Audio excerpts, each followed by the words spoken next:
thank all my colleagues here who have burned the midnight oil to come to a solution of these long outstanding issues. Ladies and gentlemen, you are aware that the university unions called for a strike in September. Today, this strike is running onto its 49th day. And mainly there were three pending issues that led to the issuance of that notice. Number one, it was on the implementation of the 2021-2025 CBA, which was concluded last year, in which there was an amount of 2.73 billion that was supposed to have been paid in July this year, but as at September 2025, that amount had not been fully paid. So that was part of the reason why this strike was called. But after the strike was called and before the expiry of the notice period, that 2.73 billion was paid, and therefore the issue relating to the CBA of 2021-2025 was resolved. The third issue and the main issue that led to that strike being called was the issue of the implementation of the 2017-2021 CBA.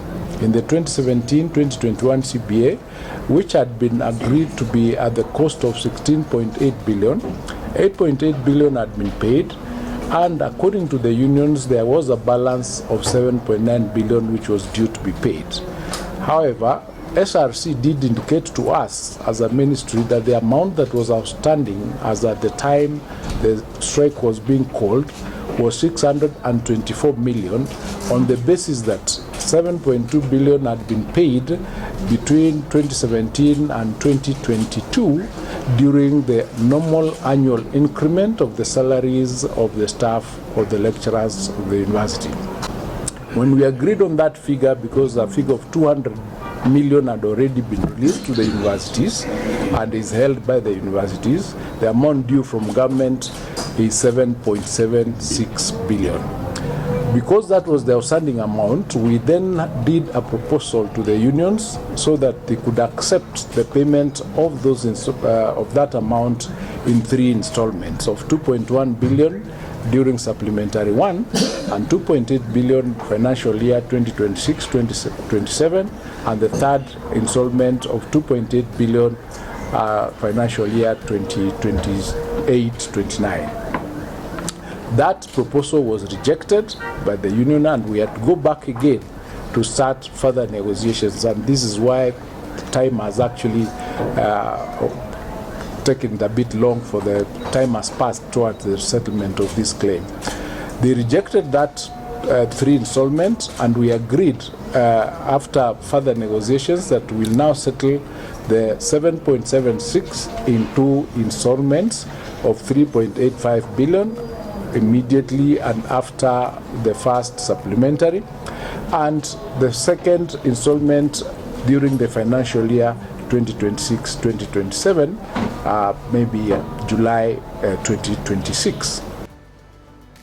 Today, the University Academic Staff Union has received a commitment by the Ministry of Education, the National Treasury, and the councils of universities, undertaking that 7.9 billion shall be released to staff in public universities in two tranches as follows.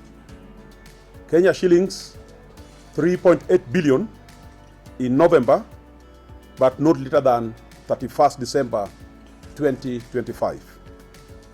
Kenya shillings 3.8 billion in July 2026. Universities that did not utilize the allocation of Kenya shillings 2.2 billion to pay arrears amounting to 182 million for 2017-2021 CBA, but instead utilized it for sustaining the CBA, salaries shall immediately top up when the government releases the funds.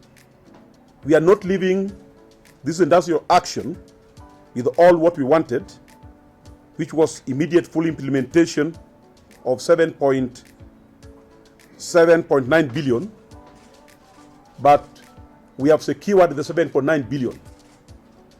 I want to thank all the organs of the union, particularly National Executive Council, and the National Delegate Council yesterday that gave me power to call off this strike.